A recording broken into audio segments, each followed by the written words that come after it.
the system that are most of the time included in our assessment or certification is all the things that are listed here and many more, right? Some of the things that we focus during implementation of certification is, your policies, procedures, agreements with the vendors, suppliers, and the training of the staff, and then the technical safeguard that you have in place, and then your ISMS system, what kind of system you have, and what kind of process change management, blah, blah, blah, all those things, right?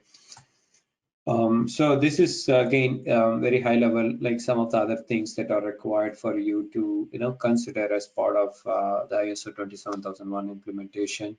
I'm just trying to see if there are anything important that I need to cover. But yeah, I'm just going to give you about 10-15 seconds to quickly go through this. And as I said, like you have a copy of this presentation, just in case if you want to review and get back to us with any questions. And then some of your policies and procedures, they need to cover, most of the things that are listed in here. Your physical security, information security, contingency plan, security incident procedures, and whatnot. So data flow diagram, probably that's like step 2 of the whole thing. First is identifying the scope, and then step 2 is just to define and develop this data flow. That kind of gives us a good idea in terms of how information is processed, end to end. And then deliverables would be, of course, we will provide you with the audit report. Let's say you hire us to do just a certification, so it would be our stage 2 audit report. That's the initial audit report, and then assuming like you don't have any deficiencies and stuff, so we'll issue you with the additional certificate. And then we also have a portal, which I will take another few minutes to just quickly describe. So this is our portal. So what we do is like anyone like who wants to engage with us for implementation or certification, what we would do is essentially we will bring them on board through our portal. Actually, we have all the controls that are required is all listed here in the ISO 27000 2013 area. Right, so let's go through this.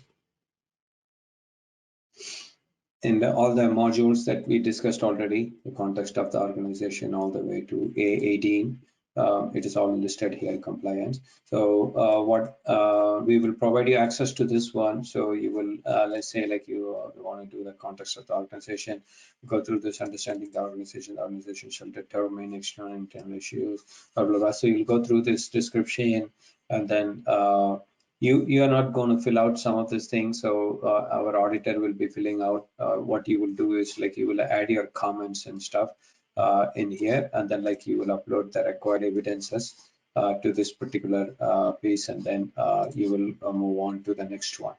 So essentially you will go through the whole like 150 or so controls, right? This is the implementation part to make sure you have all those high level required documents and stuff in place.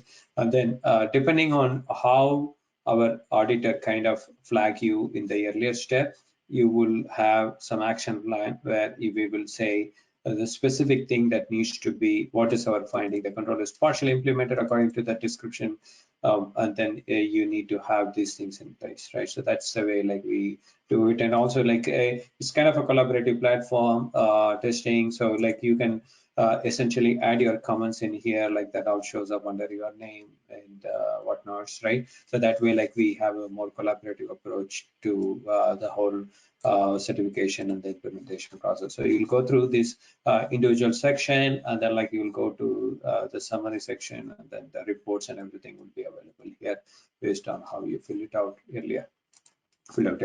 So that is at a high level. Again, I'm going to switch back here. So what is expected of your team? We definitely need a point of contact from your team, either your security officer or anyone who works in the security office. And then IT support team, stakeholders, the business process owners, management team to review our final audit report. Per week, at least we are expecting about 4 to 8 hours of your time to get engaged. So next steps, of course, have a signed contract. You have to submit the request for quote and then have a signed service contract, and then we'll go through the scoping exercise, and then we'll provide you with a more detailed plan on how the whole thing would work. For more information, click on the link below or visit databrackets.com.